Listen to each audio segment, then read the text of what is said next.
Nagyon sok szeretettel köszöntök mindenkit, aki nézi a mi podcastünket. Azokkal a hölgyekkel beszélgettek itt kismamákkal, akik a webinár bejelentkezése kapcsán megnyerték azt a lehetőséget, hogy beszélgessünk egy jót.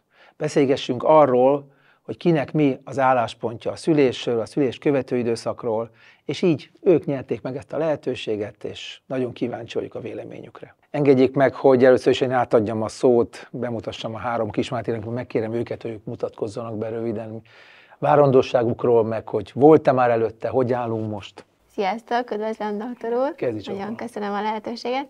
Én Kriszti vagyok, 32 hetes, ez a vége már, úgyhogy 32. hét vége, úgyhogy még 7 van hátra, így nagyon számolom. Nagyon várom, kisfiú lesz, ez az első kisbabám, úgyhogy még nincsen szülési tapasztalatom, és ezzel kapcsolatban szeretnék majd kérdéseket feltenni. Köszönöm. Sziasztok, én Nemeskérényi Lókari Evelin vagyok. A 16. hétben vagyok, a második várandóságom, elsőre kisfiam született, és ismét egy kisfiút várok. Hasonlóan izgatott vagyok, mint az első terhességem alatt, de ez nyilván más, és kicsit lehet más jellegű kérdéseim lesznek, de talán sokan érintettek mások is ebben. Köszönöm. Üdvözlöm, doktor úr, sziasztok! Én Kunkovács Évi vagyok, az első kisbabámat várom, amit igazából szerelem gyereknek lehet nevezni. A 15. hétben vagyunk, és hát eddig minden boldogsággal töltődött el a családban is, mindenki nagyon örül, és hát várjuk a kicsinek az érkezését. A szüléssel kapcsolatos és az utána lévő időszak az, ami engem nagyon érdekel. Nagyon szépen köszönöm, hát bemelegítésnek ez nagyon jó volt, és hogy mindenki tudja, már beszélgettünk kicsit a felvétel előtt, és egyből a közepébe csaptunk bele, arról beszéltünk, hogy most milyen úton szeretnénk szülni, hüvely úton vagy császármetszéssel. Szerintem nem érdekes, hogy a várandóság 9 hónapból áll, de a végeredményről sokkal többet kéne beszélnünk. Én azt kérném, hogy akkor kezdjük el újra ezt a kérdést, hogy hogyan szeretnénk szülni. Hogyan? Jól, leginkább. Igen. Ez a legfontosabb. Hát a szülésnél leginkább a félelem nekem a császármetszés, mert én azt negatív élményként élném meg, mert úgy gondolom, hogy akkor valamilyen komplikáció adódna, és nekem tulajdonképpen toxémia szűrésen magas kockázatú eredményem jött ki, a vérnyomásom miatt kértem ezt a szűrést. Most magasabb? Igen, és emiatt szednem is kell a Spring Protectet. És, de a vérnyomásra is kell szedni, a vérnyomás magassága? Emiatt tanácsolta a védőnőm, hogy kérjek egy ilyen szűrést. Igazából alapjáraton nem tudom, hogy pontosan mit jelent ez, így tulajdonképpen a szervezetembe. Az, hogy eleve, hogy gyógyszert kell szednem rendszeresen, az engem már egy kicsit nyugtalanít. A pajzsmirigyem is alul működik, úgyhogy tulajdonképpen ez a kettő az, amit hát nem örülök nyilván neki, és emiatt is félek egy picit, hogy esetleg korábban történik meg a szülés, illetve hogy nem természetesen és komplikációmentesen történik meg. Oké, csináljuk úgy, hogyha mindenki egyetért vele, hogy végigfutunk, és akkor próbálok mindenre válaszolni. Engem az érdekelne első körben, hogy én azt érzem a mostani szülész-nőgyógyászokon, és ez ebben a témában, hogy egyre több a császármetszés, hogy sokkal többen pártolják már ezt a fajta szülést, és én kicsit erről szeretném a véleményét kikérni. Oké. Hogy gondolja. Én nem császárral szeretnék szülni, ha megoldható, viszont érdekelne, hogy amúgy, ha azt szeretném, akkor dönthetek úgy, és meddig dönthetek úgy, hogy kérek császárt? Jó, akkor még én visszakérdeznék, milyen szülést szeretne? Normál úton? Én normál úton, igen. Hát akkor induljunk ki abból, hogyha Magyarországon hozzávetőlegesen 40 és 50% között van a császármetszés frekvencia, akkor hogyha 3-ból 3 kismama szeretne normál hüvely úton szülni, akkor érdemes lenne leforgatni ezt a podcastet mondjuk egy év múlva, és mindenki elmesél, hogy hogyan szül. Talán ennek lenne is komolyabb értelme, akkor látnánk, hogy mi történik. Matematikailag nézve úgy gondolom, hogy nem biztos, hogy mindenki normál úton fog szülni, és tegyük azt hozzá, hogy az a kismama, aki már szült egyet normál úton, neki van a legnagyobb esélye arra, hogy a következő gyermek normálisan szülessen meg. És akkor itt mondom a következő gondolatot, eleve úgy tudjuk, hogy a második szülés mindig a legkönnyebb. Bízom Ott van a legkevesebb szövődmény, és hogyha az első is gond nélkül lezajlott, és a kismama a kamerán kívül azt mondta, hogy nyugodtan jöhet a következő, az első szülést követően, ez borzasztó ritka, ez nagyon ritka. A leggyakoribb az, hogy valaki több hónap után mondja azt, hogy hát megpróbálom a következőt, mert annyira sokkoló élmény volt, akármiből kifolyólag az első szülés, csak gratulálni lehet hozzá, meg a staffnak, aki ott volt, mert lehet, hogy ők is valami jót is csináltak hozzá, hogy akkor a következő gyermeket szerintem most így messziről mondva valószínűleg gyönyörűen és gond nélkül fogja megszülni. A másik két kismama. Hogyha valakinek van egy magas vérnyomás betegsége, és ez a várandóság előtt már spontán volt magas vérnyomása? Nem, soha nem volt. Tehát a várandóság kapcsán alakult ki. Van. Ez a vérnyomás, ez igényel most gyógyszeres kezelést, nem az aspirinre gondolok. Azon kívül nem. Tehát akkor igazi magas vérnyomás, csak megfigyelés van. Igen, tehát reggel este mindig mérem, és azóta, ráadásul amióta volt a szűrés, nem is volt magas a vérnyomásom. Tehát, hogy nem is tudom, hogy van-e értelme, vagy hogy kell leszednem ezt a gyógyszert. Hát a szűrés, ugye az egy matematikai analízisen alapul, és hogyha azt mondják ki, hogy itt nagyobb a kockázata a toxémiának, akkor érdemes szedni ezt a gyógyszert. Ezt a világon kiszámolták, és ez egy rosszat nem tudunk tenni ez az aspirinnel. A pajzsmirigy, mert ez is kérdés volt, hogyha a pajzsmirigy kordában van, tehát alulműködés vagy túlműködés? Alulműködés. Alulműködés. Tehát akkor szedni kell egy kis tiroxint, ha jól tudom, akkor lehet, hogy szedi is. Még fogom csak. Még fogom csak. Fogok a kezelőorvosra találkozni. Meg kell nézni, hogy mit mutat a pajzsmirigy szint, és hogyha az nagyon el van szaladva, akkor vissza kéne tenni egy normál tartományba. A várandóságot hosszú távon, a 9 hónap alatt és a szülést nem fogja befolyásolni, azt nyugodtan mondhatom, és a magzattal se lesz semmi gond, hogyha ezt normálisan tudják csinálni. Visszatérve, és akkor nagyon érdekes volt a félelem a császármetszéstől. Nem tudom, hogy figyeltük-e, magától a császártól való félelem. A császárnak melyik részétől van a félelem? A sikertelenség, hogy én nem tudom nőként megszülni? Nem is az, mert én nem érzem azt, hogy szégyen lenne egy anyának, Szerintem hogy se. úgy szül, mert tehát ez eleve az saját döntése, hogy ő úgy szeretne szülni, ha van erre lehetőség. De én mondom, hogy nekem a negatív élmények miatt van félelmem benne, viszont... Kinek van negatív élménye? Az anyukám részéről van negatív, igen, és emiatt. Viszont van olyan ismerősöm, aki azt mondja, hogy csak császárral szülne legközelebb is. Nyilván, hogyha most levezetné a doktor úr, hogy történik egy természetes szülés, és a procedúrát, meg ezt az összes lépés végighallgat, nem lehet azt mondanám azonnal, hogy első körben császárral szeretnék szülni, de ugyanakkor meg ott van az, hogy az első pillanatban nem látom a kicsit, látom magamnál vagyok, mert én pontosan, reméljük. Pontosan nem tudom, hogy mivel jár a maga a császár, azt tudom, hogy érzéstelenítőt fogok kapni, vagy kapnék, hogyha az lenne, de hogy alapjáraton az, hogy utána mi történik, igen. Tehát a 2 szülési típus után mi történik, azt így nem tudom. Igen. Tulajdonképpen azért nagyon fontos, és ez a beszélgetés. Most egyre inkább, hogyha egy ilyen beszélgetést elkezdünk, akkor egyre inkább arra jövök rá, hogy a szegény kismamák semmit nem tudnak a szülésről. Igen. És ez brutális, hogy 2024-ben nincs olyan felvilágosítás, hogy az anya úgy menjen oda, hogy nagyon sokat tud, az, hogy mi lesz, az egy más dolog, de nagyon sokat tud. És akkor visszatérünk rá, jó? Mert úgy látom, csak erről fogunk beszélgetni, de a kismamának nem mondtam még semmit. Ugye az volt a kérdése, hogy normál úton szeretne szülni, de egyre több a császármetszés, hogy ezt mivel magyarázzuk. Gyakorlatilag azt lehetne mondani, hogy van anyai és orvosi oldal. Pipáljuk ki az orvosi oldalt. Az orvosok, még hogyha tudják is a szakmájukat nagyon jól, és bízunk benne, hogy tudják, most a nőgyászokról beszélek, akkor is retteghetnek. Retteghetnek attól, hogyha valami nem sikerül jól, akkor jogilag el fogják őket kasszálni. Mert valamit nem csináltak biztonságban, és erre akár az anya, akár az újszülött egészsége rámehet. Mit választ egy olyan ember, aki preventíven próbál élni, most egy orvosról beszélek, kipipálja és csinál egy császármetszést, mert hogy kevesebb gond lehet a magzattal, az újszülöttel. Ebben van igazság, és a világ is arról szól, nem Magyarországról beszélek, hogy az orvosok iránti bizalom csökken, és a jogi útra való terelés nagyon szigorúan működik. Ha én csináltam egy császármetszést, mosom kezeimet, lehetnek annak egy szövődményei, de akkor azt mondom, hogy én megtettem mindent.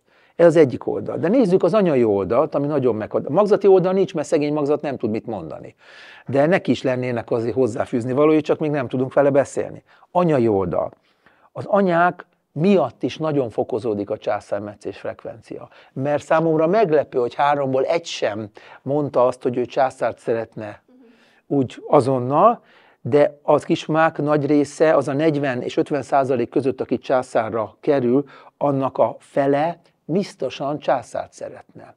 Pont azért, mert ő is egy nagyobb biztonságot szeretne. Nem önmaga részére, hanem leginkább a magzat újszülött részére, mert úgy gondolja, és erről is lehetne sokat beszélni, hogy az újszülött biztosan egészségesebben fog születni, mint ha hüvely úton születne.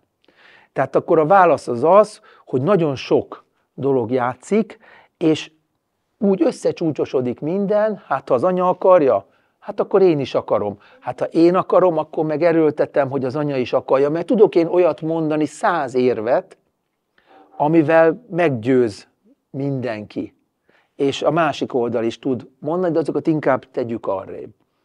Az a kérdés merült föl, hogyha valaki gyönyörűen megszülte az első gyermekét, és a második gyermekét hüvelyúton szüli, akkor mégis mi az a dolog, ami miatt mégis császárt választ valaki? Hát a második gyereknek én biztos, hogy nem választanám a császármetszést. Én azt hiszem, mert hogyha egy kipróbált, csodálatos út volt, akkor azért az egy menő dolog, de hogyha azon gondolkozunk, hogy milyen alapon lehet kérni császármetszést, ez volt a fő kérés, vagy kérdés, akkor a szakma szerint nem lehet választani. Tehát a szülészet, nőgyógyászat ma azt mondja ki, hogy kérésre nem lehet végezni császármetszést. Természetesen a szülés kapcsán számos olyan dolog merülhet föl, szakmai dolog, amit akkor ne nevezzünk kérésnek, hanem mi úgynevezett összetett indikációnak nevezzük. Ott van a kismama, 8 órája vajudik, semmi nem történik, csak fáj, aminek az összes szubjektív dolga kijön. Ott van a magzatnak a szívvizsgálata, a CTG vizsgálat, és látjuk rajta, hogy nem teljesen jó. A szülészeti hüvelyi vizsgálat kapcsán észleljük, hogy a feje nem jön le olyan gyorsan, mint kéne. Össze tudok én állítani 10 indikációt is azért, hogy tulajdonképpen a kérés összejöjjön. De hogyha a kérés arról szól, hogy már eleve úgy szeretnék bejönni az intézetbe, hogy én egy császármetszést rendelek, akkor ennek az egyik lehetősége magánklinikán gond nélkül, mert ott én úgy gondolom, hogy ott lehet úgy választani, hogy egy császárt szeretnék, és állami intézetben meg kell nézni azt, hogy milyen lehetőségek vannak, például egy pszichiátriai indikáció.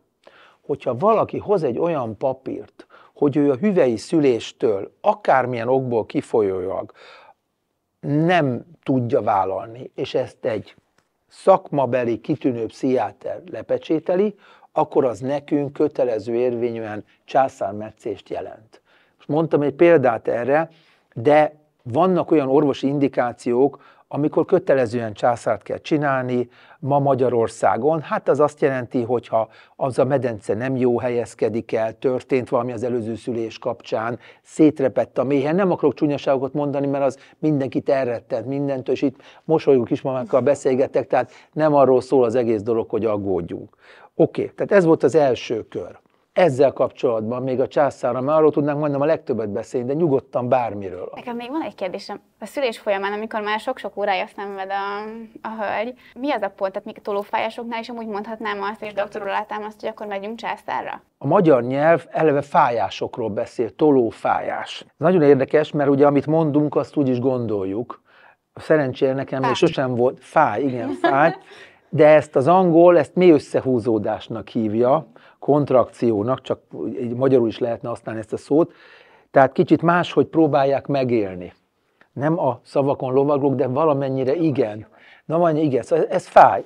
Aki szült, az azt mondja, hogy ez tényleg fáj, és mikor lehet azt kérni? Szakmailag úgy képzeljük el az egészet, hogyha egy fejvégű fekvésű magzat jön kifelé, akkor neki van egy gyönyörű koponyája, és a koponyájának van egy legnagyobb kerülete. Ennek a legnagyobb kerületnek nem szabad áthaladni a csontos kismedence, ugye ahogy jön a gyermek, legkisebb kerületén, mert ha áthaladt, akkor már csak hüvelyi úton tudunk szülni.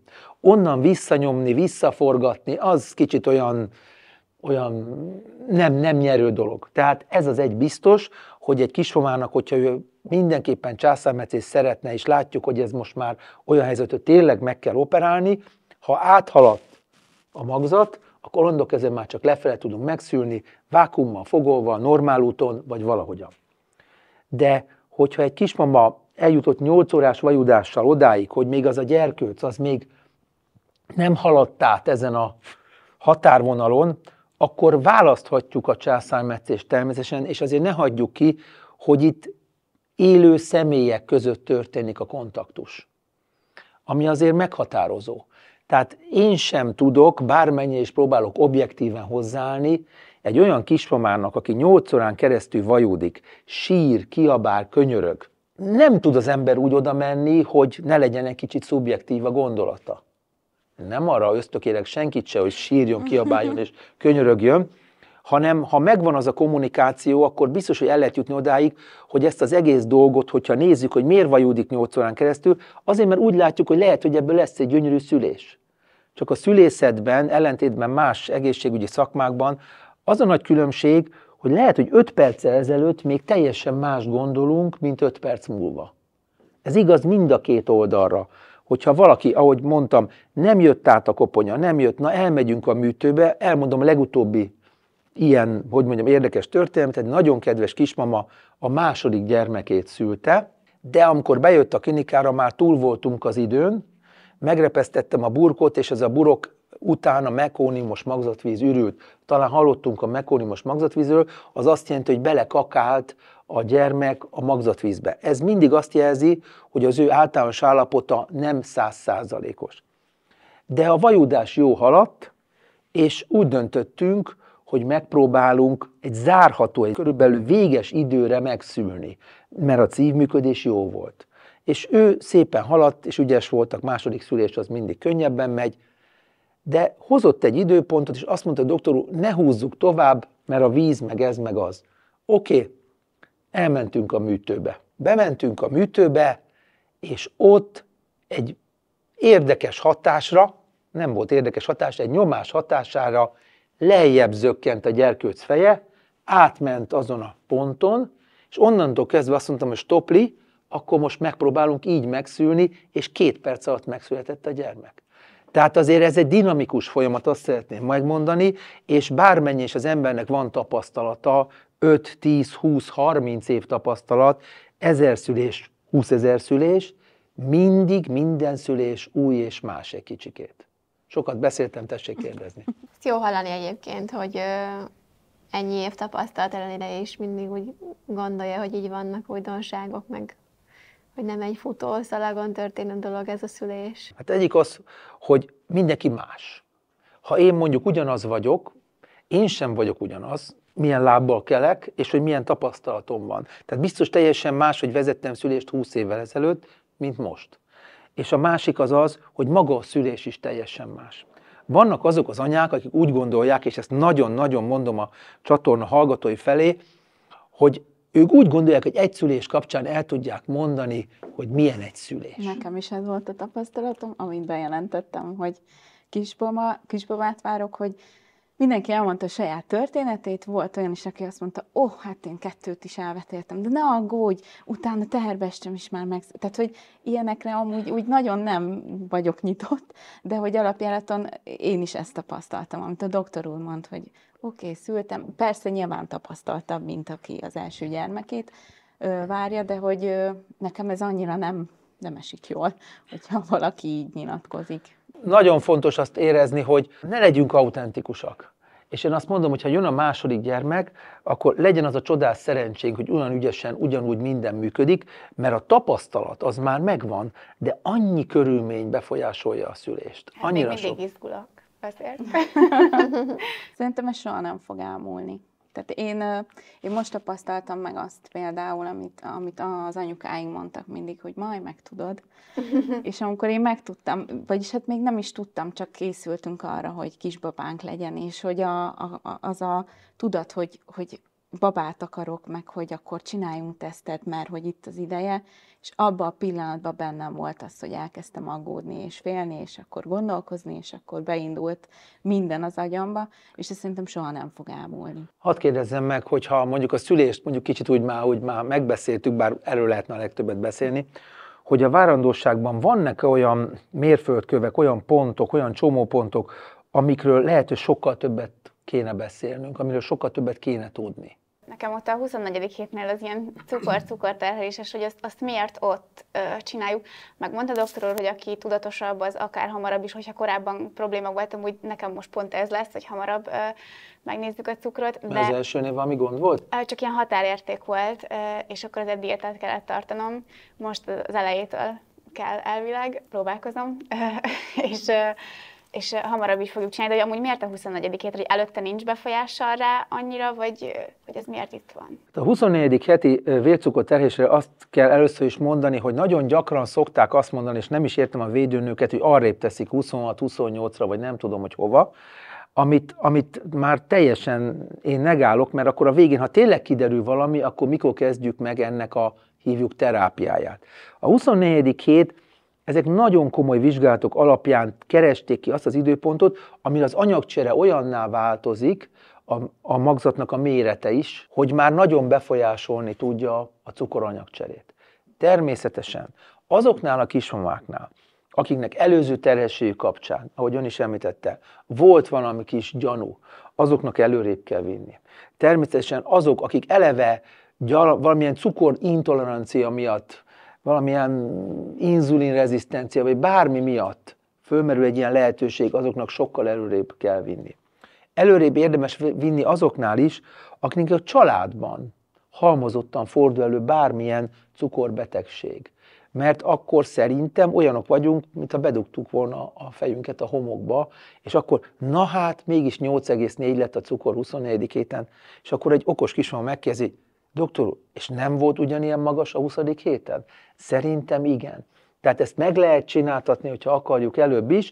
Vannak olyan megállapítások, ez általában a WHO szerint javasolt, meg a Nőgyógyászati Világszövetség szerint javasolt elképzelés, amire mi rákapcsolódunk. És hogy mondjam, ugye mi 75 grammnyi cukrot etettünk meg, vagyis itatunk meg a kismamákkal. Régebben az én fiatal koromban még volt ez a teljes zsömlés technika. Nem, volt ilyen. Az első laboromnál megcsináltatták velem. Ezt igen, így? Igen. Teljes zsömlét kellett enni? Hát tejet és zsömlét.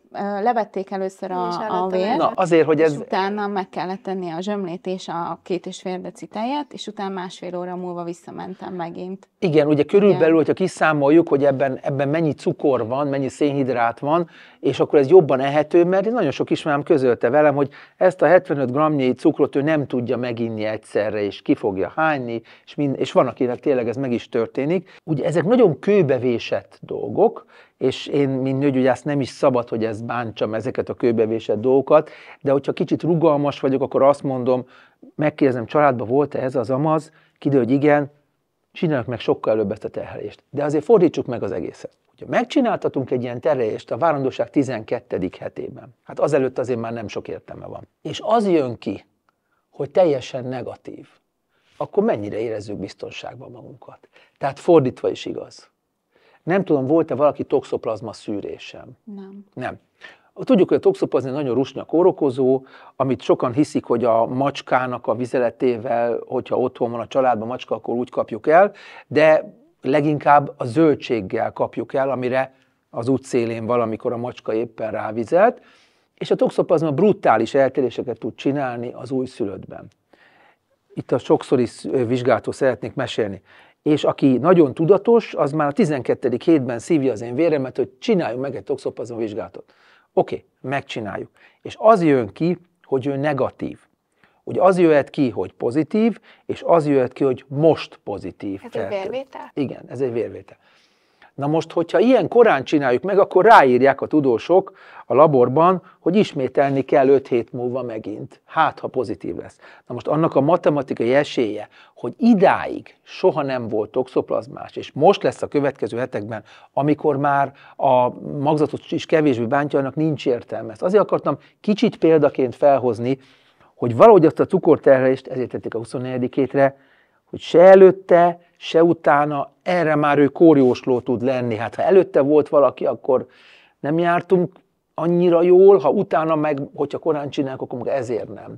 Tehát mindenki megvan valamiféle ilyen szakmai háttere, hogy ennek legyen értelme, de úgy gondolom, hogy pont a cukorral kapcsolatban, hogyha valaki szuperül étkezik, figyel a súlyára, akkor nagyon nehezen csúszhat abba bele, hogy egy valódi cukorbetegség alakul ki, ha csak a családban, vagy hasonló helyeken nem történt. És ez csak engem fenyeget, vagy hogy ez számomra bármilyen probléma, vagy a gyereknek is, mert már olvasni, ilyen nagyobb lesz a gyereknek a szerve, meg minden ilyen rém. Ez egy szuper jó kérdés, ez szuper jó kérdés. Az anyának, hogyha emelkedik a cukorszintje, akkor azt képzeljük el, hogy a magzat a véren keresztül ugyanígy fürdőzik ebben a nagy mennyiségű cukorban.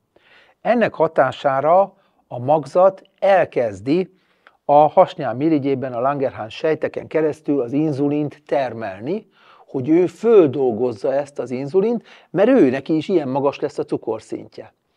Ez azt jelenti, hogy bekapcsolódik ez a rendszer, mert különben nem kell, és nem kapcsolódik be. Na most, ha bekapcsolódik, akkor beépíti, és akkor most ugye felsorolom, mi baj történhet. Az nem baj, hogyha egy magzat nagy, de az baj, hogyha egy magzat azért nagy, mert cukorbeteg az édesanyja. Mert ezzel rengeteg víz kerül be a magzatba, és ez nem egy egészséges súlygyarapodás. Ha valaki cukorbeteg, akkor a magzat méhen belüli elhalása sokkal gyakoribb sajnos, mint hogyha nem cukorbeteg valaki. Korábbi időszakra, hogyha valaki cukorbeteg, akkor a méhen belüli vetélések aránya, hogy a 12. hétig történik, vagy utána a 23. hétig sokkal magasabb. A cukorbeteg valaki sokkal magasabb a fejlődési rendellenességek aránya.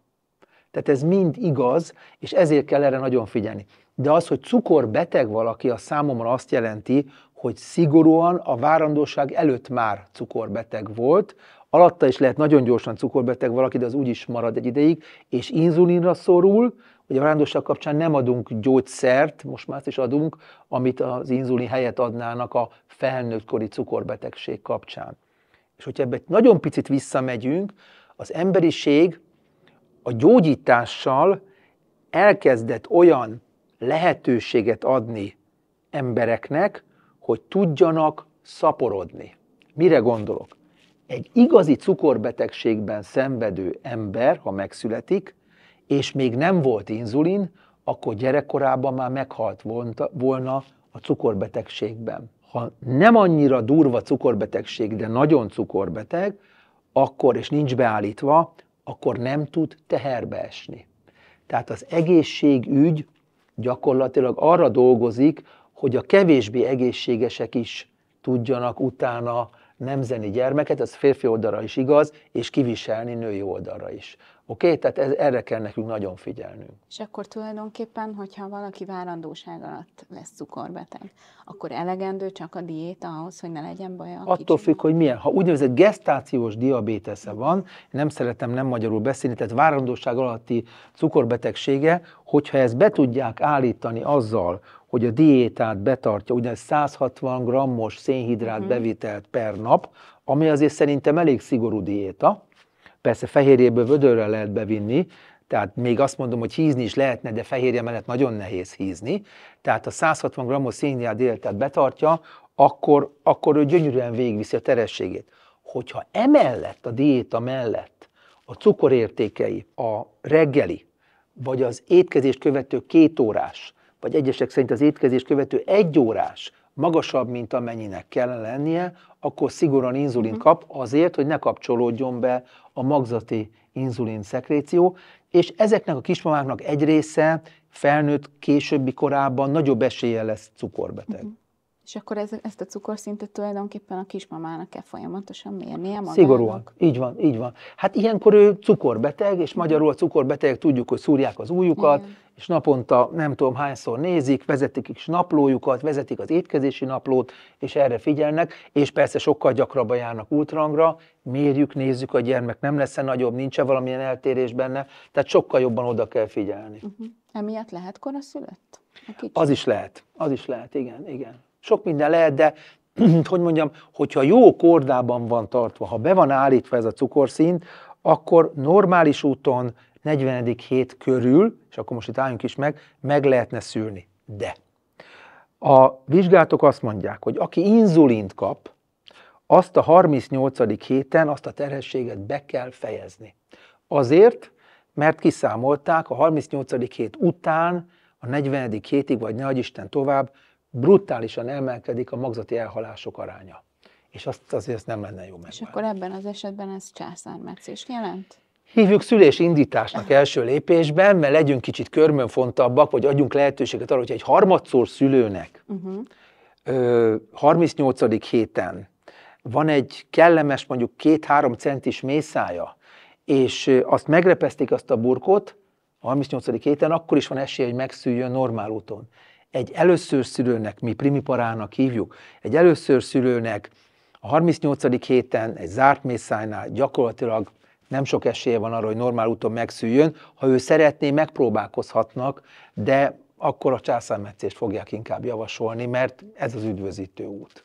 Én egy másik témát szívesen feldobnék, ami nem szüléssel kapcsolatos, hanem inkább várandósággal, hogy mennyire segíti az aktív életmód magát a szülést, és utána a regenerációt. Ahhoz képest, aki mondjuk fekszik a kanapén. Hát én úgy gondolom, hogy mind testileg, mind lelkileg az aktív életmód a követendő. Ez nem lehet kérdés. Nagyon sokszor szoktam azokról a kismákról mesélni, akik majdnem azt mondom, hogy munkahelyéről jött be szülni. Nem koraszülni, hanem munkahelyéről jött be szülni. Miért? Mert én azt hiszem, hogy ha egészséges valaki, akkor gyönyörűen el tud jutni odáig, hogy a 38-40. hét közötti időszakban egy spontán burokrepedéssel, vagy egy fájás indulással, mert ez a két lehetőség, ha normál szülésről beszélünk, megindul a szülése, és megy be az intézetbe, és gyönyörűen szül. Azért sokkal jobb ez így, mert az ő mozgásához mindenhez hozzátartozik a normál keringés, nincsen fokozott testsúlya, sokkal jobb a vérnyomása, és beszéljünk a lelkéről, sok kevesebbet foglalkozik azzal, hogy ja Istenem, mi van a babával, mert nincs idő ezzel foglalkozni, mert megy az élet mellette. Ha valaki, ahogy a kismama mondta, ott fekszik egész nap a kanapén, hát az olvasgat, nézeget, biztos, hogy olyan tartalmakat, amitől fölmegy a vérnyomása, igen, vagy a vércukra, vagy mind a kettő, és magát már többször eltemette. És én ezt nem tartom jónak. Természetesen tegyük hozzá, hogy szakmailag is, hogyha így nézzük, hogy valaki állandóan fekszik a várandóság kapcsán, hát akkor a trombózis veszély is nagyon fokozódik. Nem beszélve arról, hogy a súlya is gyarapszik az összes többi szövődménnyel. Tehát én is úgy gondolom, hogy sokkal jobb az, hogyha valaki spontán jut el odáig, hogy itt a szülés lehetősége, ideje. Nem arról beszélek, hogyha valami baj van, az teljesen más dolog. Hogyha az orvos tiltja le, és van nem tudom hányadik héttől fekszik, az egy más játék. Én amúgy tulajdonképpen pont ezt vallom, hogy én a munkahelyemről szeretnék elmenni szülni. Én amikor megtudtam, hogy várandós vagyok, akkor nem sokkal utána rosszul létek, és pont a karácsonyi időszak leállt a cég, nem dolgoztunk, és nekem az otthon a kanapé volt a barátom, mert egyszerűen nem volt erőm, se kedvem semmit csinálni, csak feküdni és pihenni, és olvasgatni a sok érdekes dolgot. Na hát én ezt hamar meguntam, és volt, hogy a 2 ünnep között is inkább bementem dolgozni, és alig vártam, hogy elkezdődjön az év, hogy mehessek dolgozni, mert sokkal, tehát ad egy keretet a napomnak, meg lendületbe tart. És amikor itthon vagyok hétvégén, azért kell feküdnöm, mert érzem, hogy elfáradok, hogyha otthon teszek, veszek, elmegyek vásárolni, stb.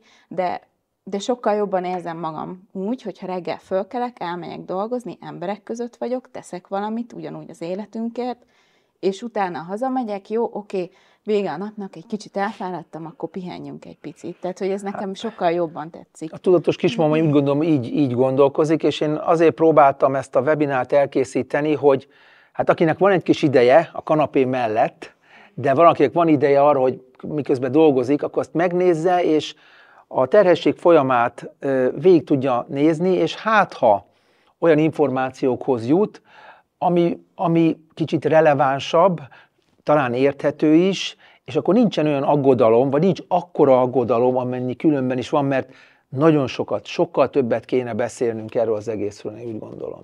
Nagyon kíváncsi vagyok arra, hogy ki honnan szerez információt a várandóságról, a szülésről, mik azok a felületek, mik azok a könyvek, mik azok a lehetőségek, kik azok a barátnők, akiktől tudunk információt gyűjteni. Lekopogom, én szerintem egy nagyon nyugodt kismama vagyok, és ez igaz rám, amit pont elmondott a doktor úr is, hogy mellettem zajlik az élet, szóval én nem biztos, hogy ráérek arra, hogy aggódjak, és ezt én direkt csinálom így, hogy én nem szeretnék extra köröket futni azzal kapcsolatban, hogy még jobban túlizgulom azt, amit egyébként is. És egyébként vettem egy nagyon jó könyvet, ami nagyon szórakoztató. Most nem emlékszem a címére, mert semmire nem emlékszem egyébként. És abban így megtaláltam a kérdésekre a választ, azon kívül az orvosomtól is nagyon bátran kérdezek bármit, és én innen tájékozódom. Viszont a szülésről szerintem sokkal többet kellene beszélni, mielőtt az ember oda jut. Az nagyon jó, hogyha az orvosával, tehát én a legfontosabbnak azt tartom, és azt tartanám, hogy mindenki az orvosával olyan kommunikációra jusson, valószínűleg nincs elég idő hozzá, és ez teljesen érthető, saját tapasztalatban mondom, de, és azért is próbálom azt, hogy így az interneten, hogyha valaki látja, olvassa, hallja, akkor hát, ha van ideje, de a legfontosabb az, hogy olyan embertől halljon véleményt, aki valamennyire autentikus, ez nem lehet kérdés. Én nem voltam ez a szuper tájékozott szülésfelkészítőre járó kismama. Én azt vallom, hogy ha túl tájékozottak vagyunk, túl sokat gondolkozunk a dolgokon, és akkor beparázunk, és nem tudom, lehet még nem is lennék terhes, mert már rettegnék az egésztől. Megmondom őszintén, hogy az orvosommal nyilván beszélgettem róla, de most így utólag azt gondolom, hogy nem tudom feltenni azt a kérdést. Most sokkal másabb kérdéseket tennék fel, és máshogyan, mint szülés előtt. Tehát, hogy egyszerűen nem tudok olyan dolgokra rákérdezni, ami akkor jön. És én azt gondolom, hogy nem lehet egészen, vagy tökéletesen felkészülni egy szülésre. Úgyis valami újdonságot fog hozni, és nem tudom, tudtam, hogy ilyen-olyan érzéstelenítők vannak, de akkor is ott éppen mi kell, nem tudom. Tehát, hogy kicsit tudatmódosult az állapot ott, igen, azért tudjuk, szóval igen, nem kérdés. És nekem az így tökéletes volt, hogy nyilván tudtam, hogy mi fog történni, bemegyek, stb., de hogy ott mondták, hogy most ez jön, oda menjen, megkérdezték, amíg tudtam magamról, hogy ezt szeretném-e, igen, megyünk tovább, és igazából így folyik, mert mert szakemberek közé megy be az ember, és igazából ha egy kicsit bízunk bennük, akkor ez egy flow. Igen. Én leginkább hát nyilván az orvosok szavára is adok, mert ők a szakemberek. Én azt vártam, amikor találkoztam a védőnővel, mert én úgy gondolom, hogy ő vele egy természetes, közelebbi viszonyt ápol a kismama a védőnővel, mert azért a szülészorvossal vagy a nőgyógyásszal már nincs olyan szoros kapcsolata a szülés után. És én a védőnőnek a gondolatait, illetve a véleményét az, amit nagyon vártam, illetve hát az anyukám 5 gyermeket szült, úgyhogy alig vártam, hogy elmondhassam neki, mert addig csak a barátnőim, a frissen szült anyukák mesélték a történetüket, és én az anyukámnak a történeteit, illetve a támogatását és gondolatait, amit nagyon vártam, és igazából mint példakép úgy tekintek rá, úgyhogy ő a természetes szülést az, amit mondta, hogy jó lesz, de hogy lehet, hogy meg fogom gondolni magam, hogy mit akarok még utána, de az anyukám az, aki nagyon fontos a véleménye.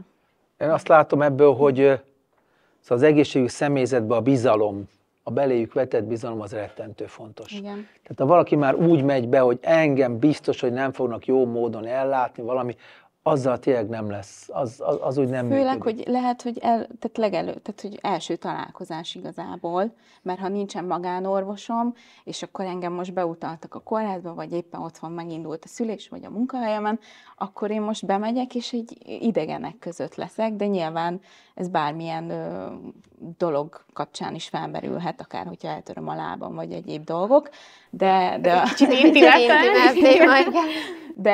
hogy bemegyek, és igazából idegenek fognak nekem segíteni abban, ami most az életemben a legfontosabb. Így van, igen. így van. Igen, szerintem ezen nagyon gyorsan túllendül az ember, amikor látod, hogy nincs más választás.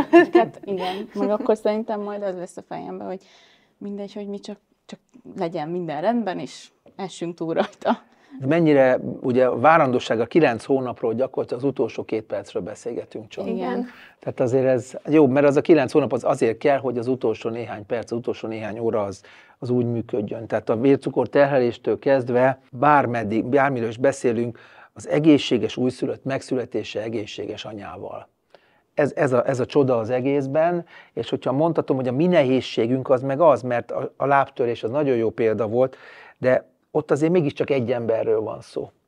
Itt azért minimum 2-ről, hogyha nem ikrekről van szó. Tehát itt azért 2 ember, és mindenki azt várja az egészségügyi személyzettől, hogyha én bekerülök a klinikára, a munkahelyemre, akárhova, akárhonnan jövök, akkor én kismamaként egészségesen menjek haza, és a gyerekem is egészséges legyen.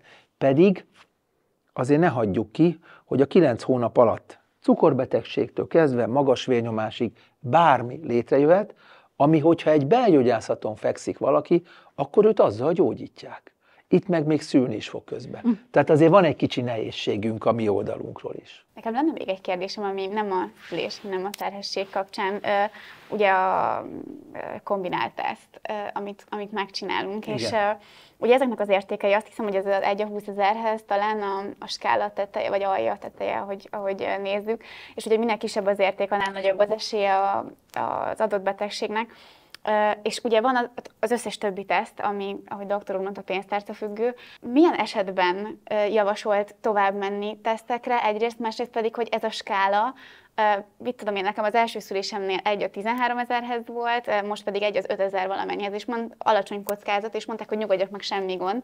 De mégis mi az, ami ezt a skálát befolyásolja? Vagy most tudom, hogy nem kéne izgulnom, de izgulnom kéne? Hadd kérdezzem meg a másik kismamát, hogy mi volt? Kombinált teszt? Kombinált tesztem voltam én is. Én egy ilyen genetikai tesztet is végeztem. Az melyiket? Nem a reklám helye, de mi történt, hogy az egy külön vérvétel volt? Egy külön vérvétel volt, okay. Igen. Igen, jó. Bocsánat, még mielőtt a doktorról válaszol, ezzel kapcsolatosan én is egy olyat szerettem volna kérdezni, hogy én is megcsináltattam ezt a kombinált tesztet, de hogy utána láttam én is, hogy még javasolnak más teszteket is, hogy ezt most nyilván én döntöm el, hogy akarom, de hogy én döntöm el, vagy hogy akarjam, vagy hogy kell, vagy hát igen, felelőtlen vagyok, hogyha nem csináltatom meg a többi tesztet? Nem, nagyon jó volt, először nagyon érdekes téma. A kombinált teszt, azért hívják kombinált tesztnek, mert egy vérvételből és egy ultrahangból van összerakva. És ennek van egy összesített adata, amit úgy hívnak, hogy kockázatbecslés. Az 1 a 20 000 az egy nagyon jó eredmény. Ugye az azt jelenti, hogy 1 a 20 000 az esélye, hogy valami baj lesz. Ha lottózunk, akkor hogyha 1 a 20 000 lenne az esélyünk, akkor még többet vennénk lottót, ugye? Ezt értjük. De mégis lottózunk, pedig 1 a sok millió az esélyhez, hogy összejön valami, itt meg 1 a 20 000-nél örülünk, hogy nem lesz baj. Hogyha az orosz rulettet nézzük, akkor meg attól függ, hogy 5 vagy 6 golyó fél bele, és még mindig van esély arra, hogy valaki túléli. Azért mondtam, a 2 végletet próbáltam bemutatni. Az 1 a 20 000 azt fogadjuk el jónak, ez abból jön össze, hogy megmérik a magzatnak a különböző ultrahangos részeit, a nyakiredőtől kezdve az orrcsontig, lepontozzák és hozzáteszik ahhoz, hogy vettek egy vért a kismamáktól, és abban a vérben keresnek különböző olyan vegyületeket, amelyeknek az emelkedettsége tud mutatni arra, hogy gyanús, hogy kromoszóma rendellenességgel bír ez a magzat. Gyanús. Nem biztos, gyanús. Ezt összegzik, és akkor megy össze az eredmény 1 a 20 000-től, megy mondjuk 1 a 40-igre. De hogyha végig gondoljuk, és ezért mondtam az orosz rulettet is, 1 a 40 sem olyan biztos, de hogy rossz van. Ugye ez eddig világos. De azért az egy biztosan rossz lelet, ott feltétlenül javasolják a genetikai vizsgálatot. Hogyha 1 a 20 000 vagy fölötte lévő, meg fölötte is van, néha írnak 1 a 30-at, meg nem tudom mennyit is, akkor olyankor már ez egy teljesen negatív leletnek számít, de azért tegyük hozzá, hogy az 1 a 20 000-ből néha lehet 1. és nem a 20 000. Tehát még akkor is lehet olyan baj, amit nem vettünk észre. Hogy én mondtam a webinárban, hogy valóban ennél tovább lehet lépni. Ha valaki, és ez pénztárca függő, úgy dönt, hogy egy olyan vizsgálatot szeretne, ami nem ráutal arra, hogy baj van, és ezt most próbálom értelmesebben elmondani. A ráutal azt jelenti, hogy van egy nyakiredő vastagság, ami ha túl vastag, az arra utal, hogy valamilyen kromoszóma rendellenesség van. Ha van egy vérvételből egy magasabb eredmény, az arra utalhat, hogy valami kromoszóma rendellenesség van. Ha én egy másfajta vérvételt csináltatok, magyarul a saját véremből, anyai vérből, meghatározzák az én születendő gyermekemnek, jelenleg még embrió csak, mert 12. hét előtt vagyunk, a kromoszómáját, akkor az nem egy ráutalás, hanem egy sokkal komolyabb, mélyebb biokémiai vizsgálat, ami megmutatja azt, hogy bennem, kismamában, milyen kromoszóma állománnyal rendelkező embrió magzat lakik, ami egy sokkal nagyobb biztonságot jelent. Régebben ezt a vizsgálatot csak olyanoknál végezték el, akiknél a kombinált teszt, vagy az azt megelőző régebbi tesztek gyanús eredményt mutattak. Mert akkor ez a vizsgálat egy magzatvíz mintavétellel, vagy korion-bohóly mintavétellel, én csak egyszerűen csúnyán hasbaszúrásnak neveztem, tudtunk eredményt elérni. De ennek a vizsgálatnak az eredménye előtt még lehet, hogy ebből egy vetélés lesz 1–1,5% eséllyel. Ma már azzal a technikával, hogy a véréből, az anya véréből meg lehet határozni ezt a kromoszóma állományt, az ki van küszöbölve, hogy valamilyen vetélés legyen belőle. Tehát ez szerintem a 21. század egyik orvosi csodája, hogy a kismamákban úszik, a vérükben úszik a saját gyermeküknek a kromoszóma állománya. Csak belegondolva is szerintem olyan kis bizsergető dolog. Mert nem ott van csak belül, ahol gondoljuk, hanem mindenhol. És ezt már a 8.–9. héten, amikor még brutálisan kicsi még az embrió, már akkor megtalálják a tudósok az önök vérében. És ezt megvizsgálva ki tudják mondani, hogy igenis ez a kromoszóma állomány csodálatos, és a 12. hét után megmondják azt is, hogy fiú vagy lány, mert ugye addig nem lehet mondani, nehogy véletlenül valaki ez alapján terhességmegszakítást csináltasson magának. Tehát a kérdés nagyon érdekes és nagyon összetett volt, hát a válasz az így azt hiszem így érthető. Érdekes és összetett volt a válasz, igen. Próbáltam úgy mondani, hogy de érthető volt? Igen. Igen, abszolút. Szóval a bizalom az 1/20 000-ben azért mert nagyon jó. De azért mondtam 2 példát, hogy 1/5-höz is valaki bejátszik, és mégis és a lottódás, csak ott ugye nem lehet veszteni, csak azt az X forintot, amit. Itt meg azért fantasztikus életekről van szó. Nekem ugyanezt javasolta az orvosom, hogy ez egy nagyon-nagyon jó vizsgálat, és hogyha erre van lehetőség, akkor miért ne igazából? Itt én egy fontos dolgot kell, hogy elmondjak. Én úgy gondolom, hogy mindenkinek meg kell adni a lehetőséget ahhoz, hogy tudjon dönteni. Szakmailag azt hiszem, hogy az én feladatom a felvilágosítás. Senkinek a pénztárcájába nem kotorászva, de megmondani, hogy igenis erre megvan a lehetőség. Mert az, hogy utána, persze senki nem fog foglalkozni vele, hogyha egészséges gyerek születik, de hogyha utána nem tudta ő azt, hogy van egy ilyen esély, akkor szerintem én hibáztam. Doktor úr említette, hogy a harmadik részben, hogy a császár, mind a hüvei szülés mellett vannak pro-kontra érvek, és volt egy császár, hát jól értettem, inkább kontra érv, amikor a hölgynek nem mondom el a sztori, de ugye a méhével volt a probléma utólag, és nekem nem volt teljesen világos, hogy ez csak a császármetszésnek a következménye, vagy a hüvei szülés után is ugyanúgy megtörtént volna. Oké, megpróbálom kifejteni azt, hogy aki még nem látta a webinárt, de majd megnézi, akkor még érthetőbb legyen.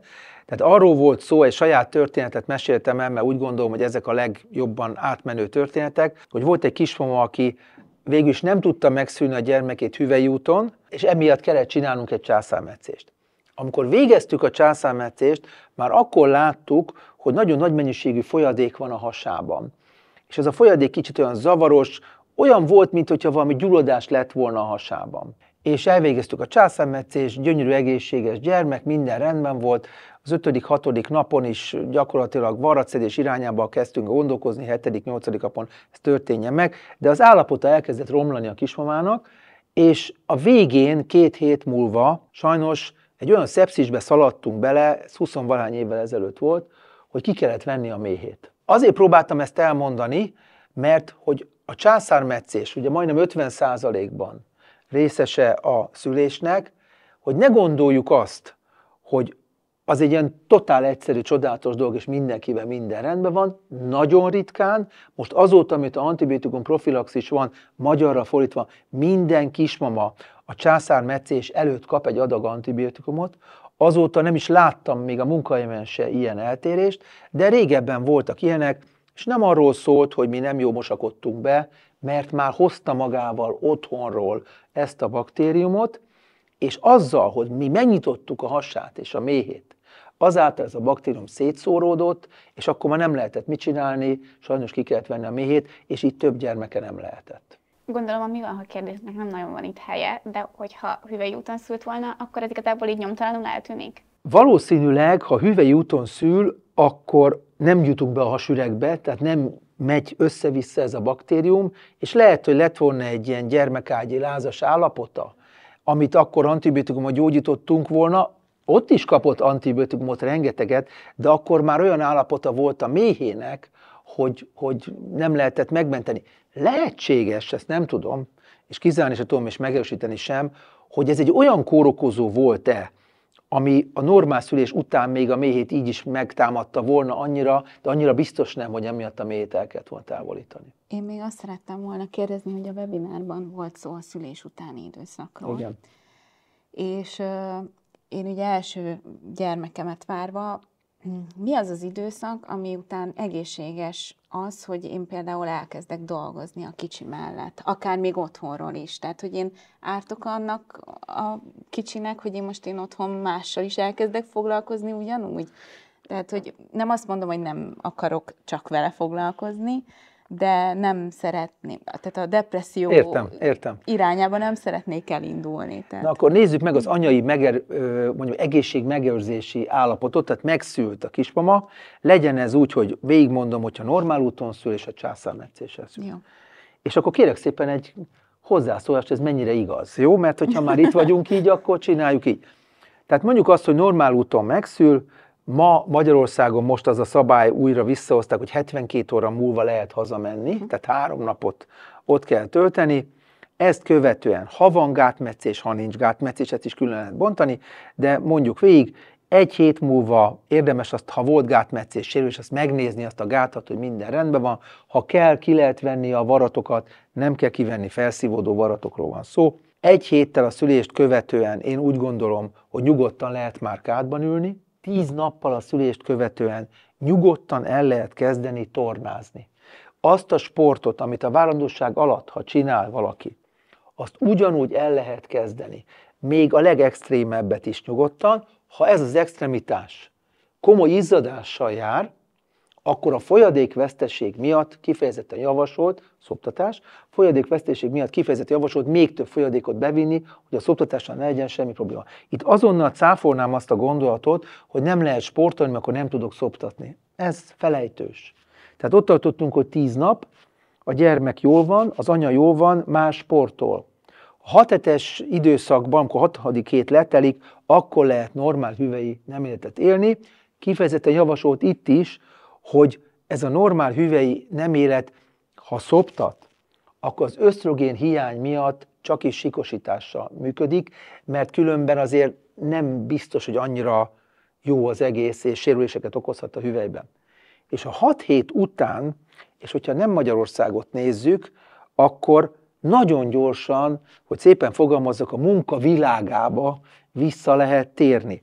Én azt javasolnám, hogy legyen egy megosztás. Legyen egy megosztás arról, hogy az én időmet, anyai időt, mennyit tudok szánni a gyermekre, és mennyit szánok magamra.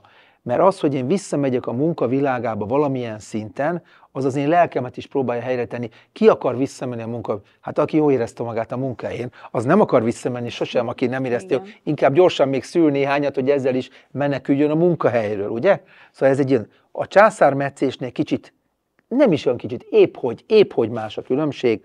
1 hét múlva vegyük ki a varatokat, rá 1 hétre már lehet kádban ülni, a varacéstől számítva 10 nap múlva ugyanúgy el lehet kezdeni tornázni, csak nem hihetetlen. A császármetszés kapcsán nincs szétvágva semmilyen hasizom. Ezt jobb megjegyezni. Tehát ha kizárt, hogy úgy csinálják, tehát nagyon jó gyógyulás, 6 hétig ugyanúgy a szex hüvely része nem engedélyezett, és a munkavilágába szerintem minél előbb. De mielőtt bárki mondaná, hogy hadd kérdezzem meg, hogy alakult ez az időszak.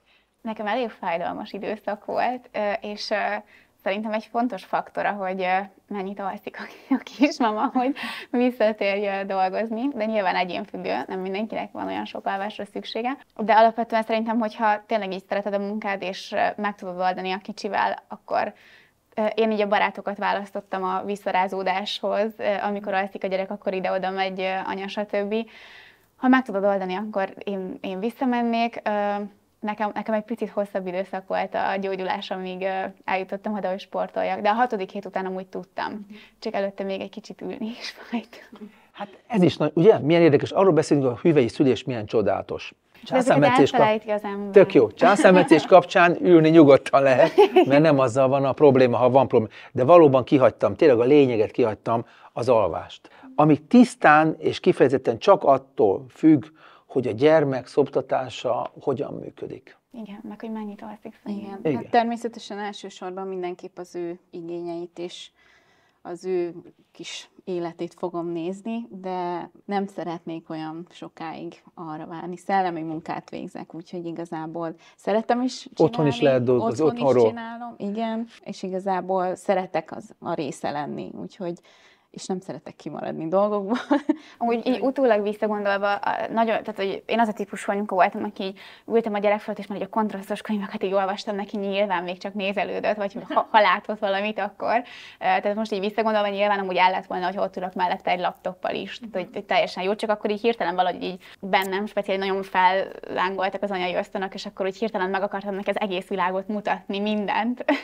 Úgy nem tudom, egy hónap alatt. Hát ez még nálam is változhat igazából, ez majd akkor derül ki, hogyha majd itt lesz már velünk. Én azt gondolnám, hogy tehát mondjuk úgy, hogy zárszóként, hogy én először is nagyon szépen köszönöm a kismamának, hogy eljöttek, de ez az egész beszélgetés akkor ér valamit, hogyha az, aki ezt megnézi, annak meg tudjuk mutatni azt is, és erre most megkérem a kismamákat, hogyha lehetőséget tudunk arra adni, hogy megbeszélünk egy következő időpontot, ahol mindenki már szült, és akkor tényleg össze tudjuk azt hasonlítani, kicsit akkor a webinár, amit meg lehet nézni, a webinárnak arról a részéről beszélgetnénk, hogy tényleg a szülés és az utána következő időszak az hogy alakult, mert akkor aki megnézi a webinárt, az látja, hogy totál autentikus kismamák tudnak arról beszélni, hogy mi az igazság abból, amit én előadtam, és hogy mennyire individuális az egész. Köszönöm mindenkinek. Köszönjük szépen.